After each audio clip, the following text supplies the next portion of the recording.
easy. There, that's better. Blowing a bit rough tonight. Now then, Kitty, love, you tell me what all this crying's about. Well, you can see for yourself, Gran. Look at him. What you, Babby? What's up with him? He's bonny enough. And you, eh? Oh, my first great-grandchild. But can't you see, Gran? Like long scratches all down his cheek. It's just a birthmark. Tom can't hardly bear to look at him. He tries to hide it, but I can see. It'll fade. Tom says he's cursed. Cursed? And what would you and Tom know about it? What did any of them know about it? Them marks ain't a curse, love. I'll tell you what they am. They'm the marks of love. Marks of love and favour. What favour? Tom's on night shift, is he? Yeah. Good. Good, this tale ain't for his ears. He wouldn't believe it, and he wouldn't make no sense of it if he did. What tale? The tale of them marks on your young un's face. Now, this tale starts a good way back when there wasn't nearly so many factories round here as there is now, and you could breathe the air without taking in a chestful of smoke. There was a young woman, name of Alice, who lived on a little farm over at Gospel Oak when it was still open fields and Hobbs Lane wasn't nothing but a track running through a wood of the same name. It cut her off from the rest of the town, that wood did.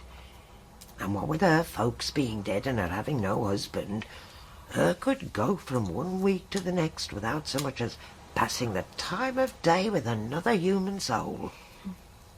Her must have been lonely. Oh, I ain't saying I was, and I ain't saying I wasn't.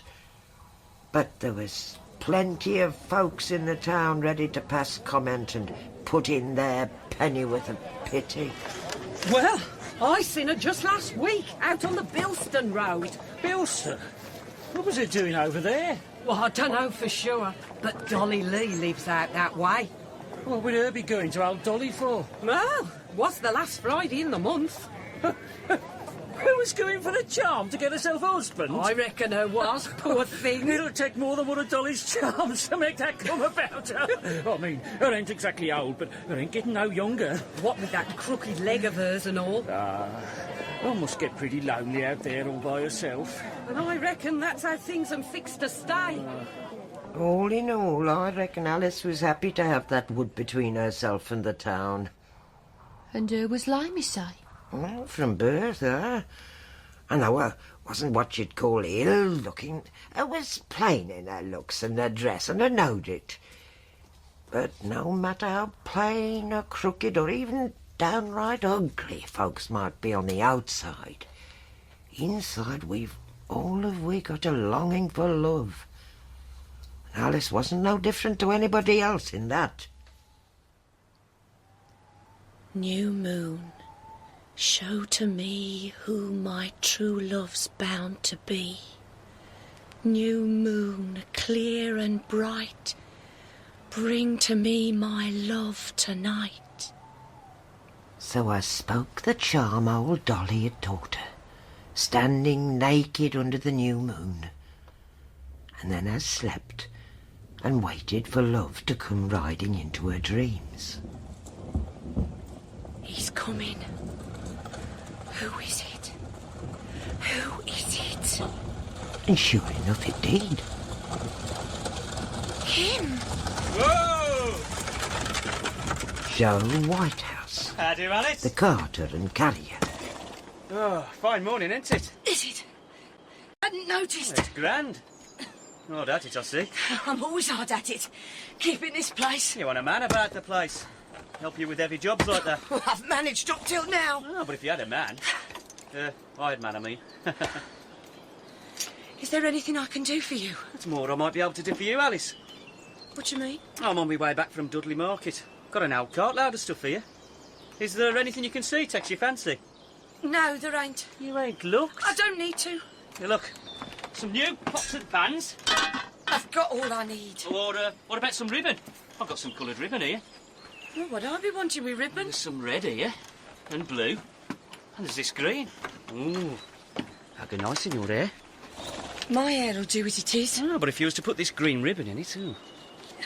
I don't have the money to go throwing away on bits of ribbon. A farthing's all I'm asking. I ain't got a farthing. I can't believe that. You can believe what you like. You ain't got nothing there I want, so you might as well be on your way. All right. Comes to summer now when a young woman don't want a piece of ribbon to tie in her hair. Hey, here, take it. I told you... Yeah, you can have that green for nothing. Do you want me, beauty? Hey, make sure you're wearing it next time I'm round, mind. See it, Alice? I don't want it. Take it back. I don't want it. Proud her was, you see, just like her name, Alice Proudfoot. And her'd never let on, not even to herself hardly, that Joe was the chap who'd took her heart. 'Cause it won't do you no good, Alice. No good at all. You're nothing to him. You never will be, that's the hard truth of it. Even so, her still put that ribbon in her hair. It does look pretty. It suits you, makes you look a fool, that's what. And if anybody was to see you wearing it, that's what they'd call you. Fun and sport, that's all they give it you for. Fun and sport and mockery. There. That's where it can go. That and all your daft dreams. In smoke up the chimney. And was that the reason he gave it to her? Just to make fun? So her reckoned. Folks can be cruel. They can. I've courted Nancy, courted Jane. I've courted Peggy too. But Alice, there's the girl I love. As soon you all shall know. Alice? Alice Proudfoot? And why not? You must be joking. Her with her looks, and you with yourn. Looks ain't everything, you know, Peggy. Certainly ain't in her case. Oh, I'd love to see her with that ribbon in her hair. I bet it'll make her look quite handsome. You reckon, do you? Well, if you were standing a good way off from her, with one eye shut and your back was turned.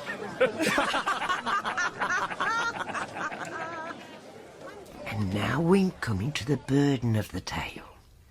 Here we've got these two, as unlikely a pair for making a match as you might find. All it needs is summat to bring 'em together. Oh, I don't see as anything could bring them two together. Oh, Kitty, love, there's forces on earth we might know nothing about, but they'm there all the same. One evening, I was coming back home through Hobbs Wood. The day was darkening and the shadows was rising, and as I made away along the track, I heard a noise that made us stop. What was that? There it is again. What is it? And I stepped off the track and saw summat half hidden in a hawthorn bush. And I moved the branches and thorns apart, and there I saw A human child? its naked skin caked with muddy earth, lying on the ground and looking up at her with its big black eyes. Only a few days old. What hard-hearted creature left you here to die? It's all right. I won't hurt you. There's some wicked folk in the world, but I ain't one of them. You come on with me now. I'll take you on. And it was only when I got back to her cottage and the candles was lit that I saw what a strange creature this was I'd found.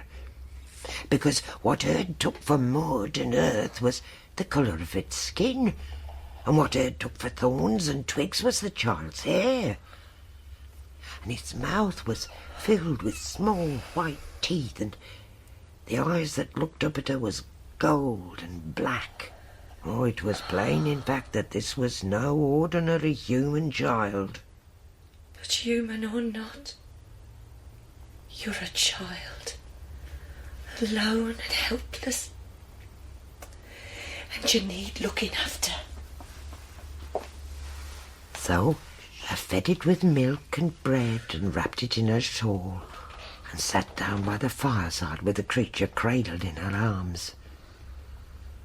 She sat there long into the night, as if all the love locked up inside her had took the form of that little creature nestling in her arms. And I was afraid to let go, lest somehow I should lose it. So I sat and I rocked and I sang until the night grew not so dark, and with the rising of the dawn her eyes closed and her too slept. And when I woke, it was full light, and the shawl in her arms was empty and the child was gone. Where is he? The window's up. Someone's come in and snatched him. So I thought, till I turned and seen what was lying on the table. A coin? A single shining gold coin.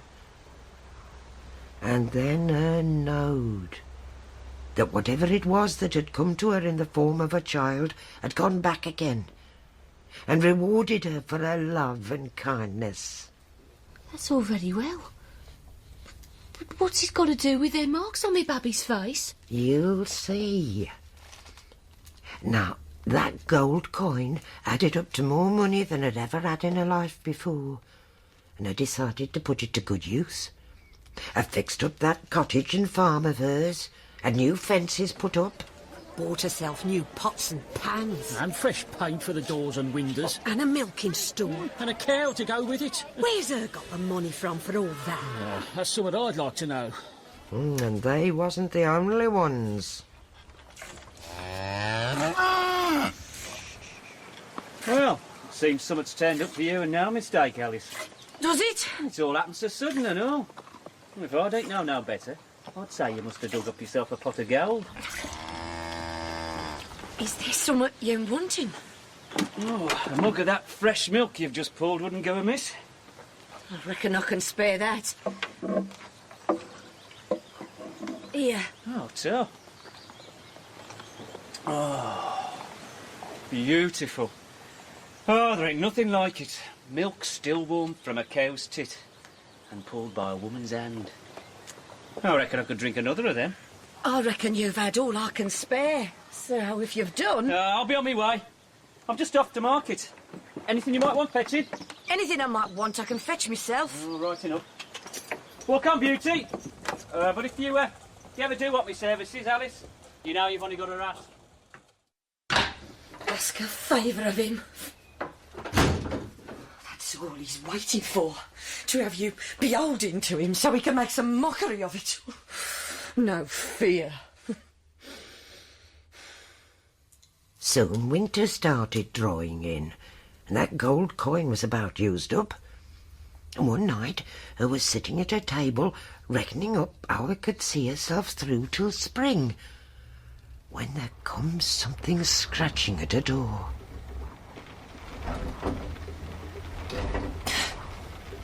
Who's there? Who is it? Who's there?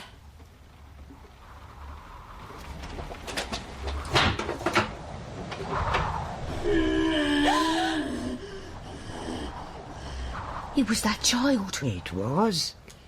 And here's a stranger thing. Though only a few months had gone by, the child had grown some, and there it stood now, looking about 4 or 5 years old, wet and windswept and soaked to the bone. Suppose I took it in again. And you suppose right. It all happened as before. I dried it and fed it, wrapped it in a blanket and cuddled it asleep before the fire. And I sat there with the child in her arms, gazing down at its savage face that looked so strange there, and yet so natural. Why do you come to me? What is it that brings you out of whatever wild places you roam? to my door. My arms. Is it just for this? A touch of human love and kindness? Or is there something more? Some secret thing you bring from out there? Oh, there's so much about you I can't fathom. So her sang and her slept, and when her woke it was gone, leaving a gold coin in its place. Nor was that the last time it came. That child or creature or whatever it was became a regular visitor, though I could never tell when it might show up. And each time it come, it left a gold coin. It did, though I never looked for no payment. Must have been getting pretty well off. Was indeed. And it dain't go unnoticed. Here at the market herself I was, Joe. And you should have seen the things she bought. A new bonnet with flowers on it. And a pair of fancy boots. Fancy boots? And a whole basket full of ribbons. All colours. Imagine her, all dressed up in a finery. Riding round her farmyard. Showing herself off to her pigs and her chickens. It'd be a sight worth seeing. And I reckon I just might take myself over there and see it. Well, you be careful, Joe. There's probably waiting for you, all got up in them fancy clothes. Before you know it, you'll be asking her to the Michaelmas dance. Eh? Well, you never know. I just might, and all. Though he laughed along with them, he meant what he'd said. The Michaelmas dance? That's right. No, Why not? I ain't one for dances. You ever been to one? No. How do you know, then? Alice, you must go to one dance before... Before what? Look, I'm asking you straight to come with me. Now, what's to be your answer? Before I tell you, let me ask you a question. How come you're asking me? How come? Well, you just bought yourself some new clothes, didn't you? What if I have? Well, I'd like to see you in them. And a dance is the perfect occasion.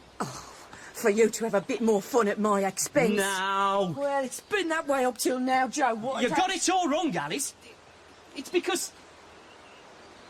Go on. I'm waiting. Oh, I can see it's no good. You give me your answer. Hold up a minute. I ain't give you no such thing.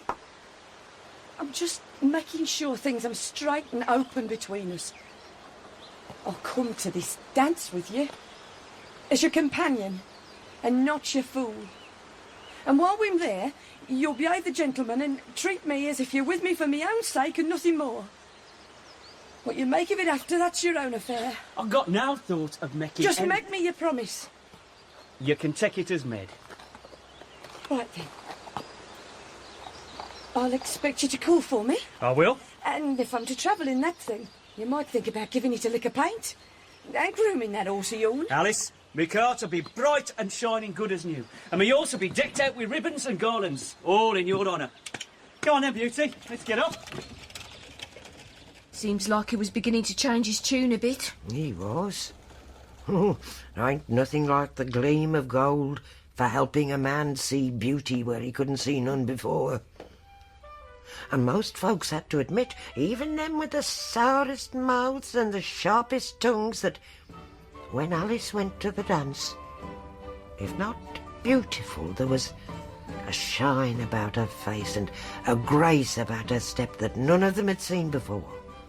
And them that knowed no better would have thought that Joe Whitehouse was proud to have her on his arm and was courting her true and proper. But them as did know better, they knowed that it wasn't Alice he was courting, but her new-found wealth. You enjoyed yourself tonight then, Alice? I have. It was a grand time. The grandest I've had. Oh, I'm glad. It's something I won't ever forget. And I thank you for it. Whoa! What you stopping for? There's something I want to say to you. Something you can't say while you're driving. That's right. Best get it said then.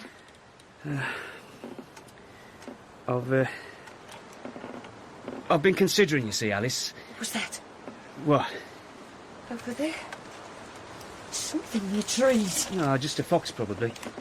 Alice, I was saying... I've got to go. Eh? It's late. What you doing? I'll walk the rest of the way. It ain't far. Well, you can't just... It's quicker through the woods. You go home.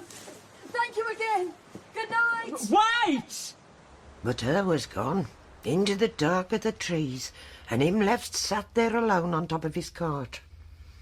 Well, it took him aback, of course, and for a while all he could do was sit there wondering what he should do. And then, though he could never for sure say afterwards what it was made him do it, all of a sudden he jumped down off his cart and followed her into the wood. Don't know what I'm bothering for. Going off like that. Ow! Ought to leave her to it. Oh, blast and damnation! So at last, clothes torn by brambles, hands scratched by thorns and briars, he come stumbling out the other side, just a little way from Alice's cottage. To see the last thing on earth he ever expected. For there was Alice, standing at her doorway, a lighted candle in her hand. And there was a young man stepping past her into the cottage, and her stepping in after him and closing the door behind them. I must be seeing things.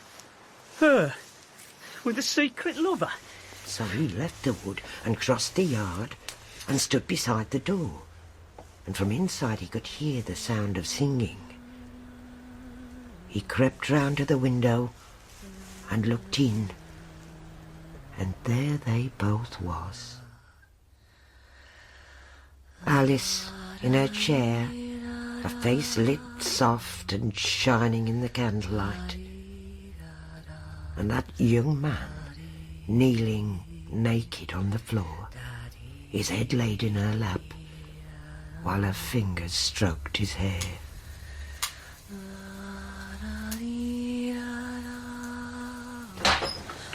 What's going on? Joe! Who's he? You shouldn't be here. Who am you, yet? Don't, Joe. On your feet, mate. My God! And the man sprang to his feet, and it wasn't a man no longer but a beast, covered with thick black hair, claws on its hands and hooves on its feet. And for a minute it stood there glaring at them both, and then it leapt forward, knocking Joe down, and with another spring it was out of the door and gone bounding away into the dark. And there on the floor lay Joe, crying in pain and clutching at his face that was cut all down one side with 3 long, deep gashes. Poor thing. You poor wounded creature. And her knelt beside him and took him in her arms and pressed his torn and bleeding face close to her breast, as if to take the pain and the hurt away with all the love that was locked in her heart. It's all right. I've got you. I'll look after you now. Which her did, 'cause he was sorely ill with a fever that burned deep down in him, as if them scratches had raked his soul. But Alice tended and cared for him over the weeks that followed, till he was fit and well again. But not as he had been before. Me face. Look at me face. For it was scarred beyond all healing, with them 3 long red marks. How can I ever show it again? Who'll be able to lay eyes on me without their stomachs turning and having to look away? I will, Joe. I'll look at you and not turn away. You're as handsome to me now as you ever was. And I'll hold you dear in my heart as I ever did. You mean... all this time? All this time? And if you're willing, all the time from this time on. Then he looked at her, as if for the first time, and of a sudden he knowed that as her had loved him all this time, so he in his turn had loved her, as he loved her then. But it had took pain and hurt and injury to bring him to it. So they were married? Ah, so they was. And a handsome pair they make and all. Oh, very handsome. Well, it's as well they've took each other, for there ain't nobody else would take either of them. But with his face and her looks, I reckon they make the perfect match. And so they did. And that creature, he never come back? I didn't say that. About a year after they was married, when Alice was full of their first child, they was sitting there in the cottage one evening. What was that? Someone's outside the door. Alice, I'll go and see. be careful. I opened the door and looked out into the dark.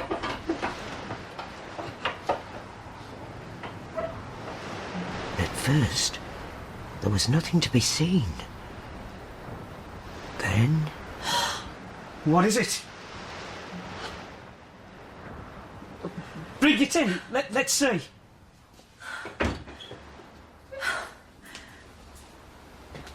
What's the matter? I don't know.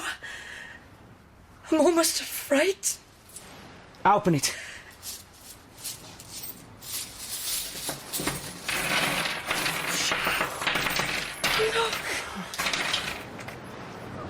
whatever that creature was, and wherever it had come from, it had finished its business and gone for good, leaving Alice and Joe not only love, but wealth for the rest of their lives. And these marks on me babby's face? Yes, they'm the same. The same as was on your father's face when he was born, and my father's too. The self-same marks as was scratched into the face of your great-great-great-grandfather all them years ago. But my father's got no mark on his face. Oh, not now he hasn't. They faded a few days after he was born, as the marks on your child's face'll fade too. They stay there just long enough to remind us of what it was brought we into this world, and what it is still has a claim on us. That other world, close and far, distant and near.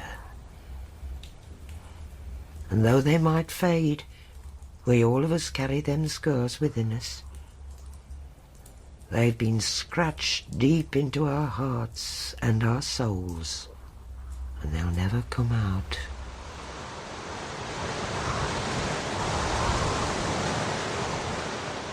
In The Otherworld Child by David Calcutt, Joe was played by Alex Jones and Alice by Rebecca Wright. Gran was Mary Wimbush, Kitty Kimberley Hope, Peggy Sheila Kelley, and Abraham Jonathan Wyatt. The Otherworld Child was directed at Pebble Mill by Nigel Bryant.